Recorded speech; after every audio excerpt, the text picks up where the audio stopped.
Well, good afternoon, everybody, and Paul sends his regards. Not really.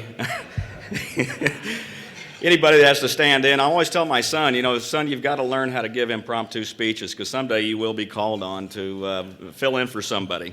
But I'll try to do my best, and if you don't like what I do, you can ask Mr. Buffett for a refund if you'd like, seeing how you didn't pay for this anyway.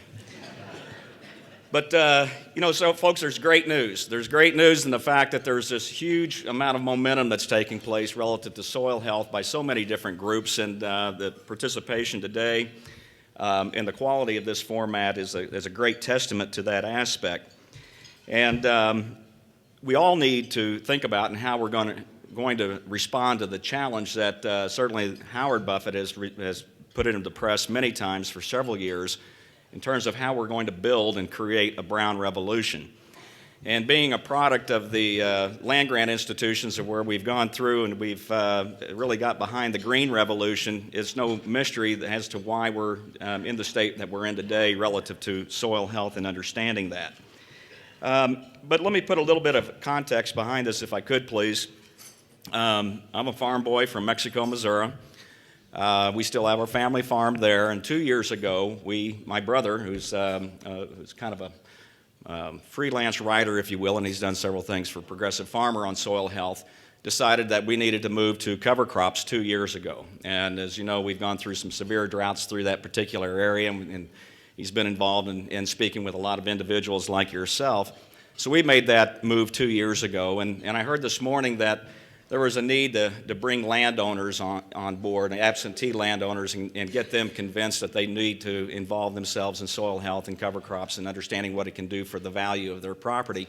And we've got kind of the reverse. We're the absentee landowner, if you will. Though my brother lives on the farm, we don't do the farming. And so we're introducing this concept to another large farmer who has plans for someday transitioning into this, and they're going to use our place as the guinea pig, if you will.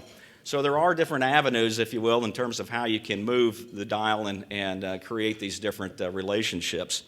But as I said, I went on and as Rob indicated, I was with Bayer Crop Science for 18 years, and most recently as head of their North American business, and spent quite a bit of time in Canada as well. As head of the business up there, and that's where I began to learn a little bit more about stewardship and what stewardship really meant. And I thought that the Canadians were always innovative in terms of how they viewed stewardship and how they also looked at doing different things and not being afraid to take chances. And I brought that mindset with me, if you will, to the U.S. and really worked hard within CropLife America to bring stewardship and stewardship first to another level. And those of you that have been involved with crop protection chemicals or seed companies, you understand the difficulties of paradigm change, which can always be a challenge for us.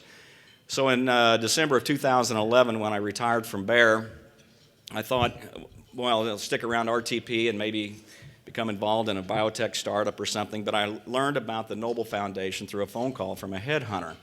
And I've been an Aggie all my life, and I thought, who in the hell is the Samuel Roberts Noble Foundation? I've never heard of these people.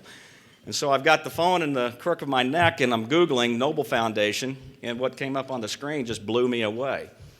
And long story short, what I wanted to do was try to make a difference in agriculture, because it is difficult when you're working in a multinational corporation to really move that dial too far.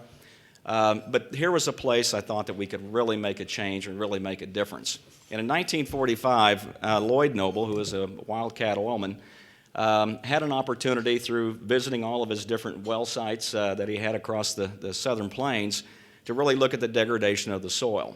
And he was a very close individual to the farming activities in that his parents had for lack of better words, a dealership back in those days, and he saw the destruction of the soil firsthand. So he created the Samuel Roberts Noble Foundation in 1945 for that specific purpose of repairing the soil. And over the years, we've gotten away from our mission that happens in so many times in different foundations. And so I really wanted to bring us back to that core, if you will, to make it fit with the other activities that we have in basic plant research, to begin to look at the soil-plant interface, number one, but then also begin to understand the mysteries of the soil, and things that we don't know about today. And in that discussion, we had a meeting with the Farm Foundation folks. And for those of you that don't know who the Farm Foundation, they're a non-advocating group of agriculturalists, if you will, that have been around for 81 years. It's the oldest agricultural foundation in the United States. And so we had a discussion around how do we build dialogue around science and technology. And one thing led to another, and the partner that I had on that was an organic grower in New York by the name of Klaus Martens. And Klaus introduced me to the concept of how we can bring conventional and organic systems together, really looking at the soil. And so with that, long story short, we decided to convene a meeting in Ardmore, Oklahoma, to really look at the soil health complex, if you will, and how we might move the awareness as well as research forward in this context. And so we invited 25 what I'll call rock stars of the soil health movement, of which many of you are in this audience today, and also found out that if you're going to have rock stars at your place, you better make sure that the liquor cabinet is well stocked. Because I'll tell you, the passion was overflowing, and by the time we got into the bourbon, it was really mayhem, if you will. But we really tackled this initiative and dedicated ourselves to a day and a half of trying to move the dial. And so really that's what I want to talk about today was the Soil Health Initiative and what is it. It really addresses the critical importance of soil and health in meeting the challenge of feeding 9 billion people by 2050. That was a clear mandate and a statement from this group. What it is, too, it's an aggressive 3-year agenda to make soil health a priority of farmers, researchers, foundations, nonprofits, and government agencies. And we all started with how do you define soil health and what does it really mean? And so we had a great dialogue around that, and we came back to the NRCS definition of soil health, which is the continued capacity of the soil to function as a vital living ecosystem that sustains plants, animals, and humans. And so out of this discussion that we had, we came to an agreement that really what this vision would require would be basically 4 things. One is a standard approach to measuring soil health, tools to demonstrate the return on investments to farmers and landowners, 3, expanded programs of education and outreach, and 4, a significant investment in research to better understand the soil.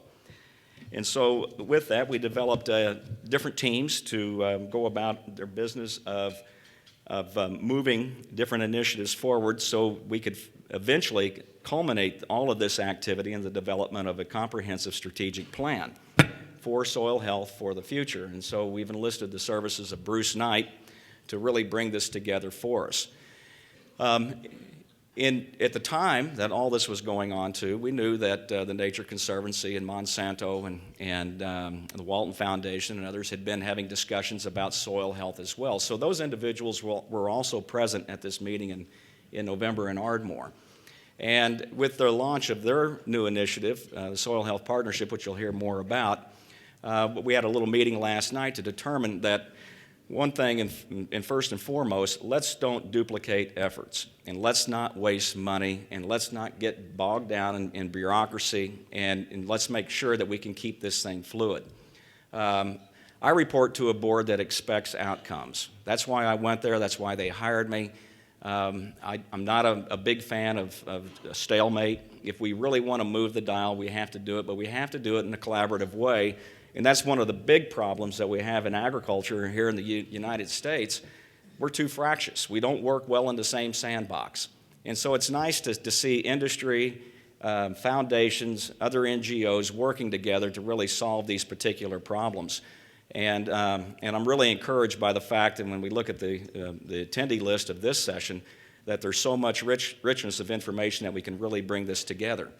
So our commitment is to continue to push this initiative forward. We'll talk about more how we're going to collaborate with the Soil Health Partnership, looking at the way that the Farm Foundation, because of their non-advocacy work, can really work from an educational perspective, work with the Soil Health Partnership, who's going to look really at some applied research applications, and then the Noble Foundation, where my interest lies is really in basic soil research, and again, looking at the soil-plant interface and how that can translate itself into some of these applied areas. So we're looking at making significant investments in Oklahoma in this particular arena, and our effort isn't to do this alone. If we can't build collaboration around the world in kind of a hub and spoke type atmosphere, then we won't do it. It's also inclusive of the land-grant universities.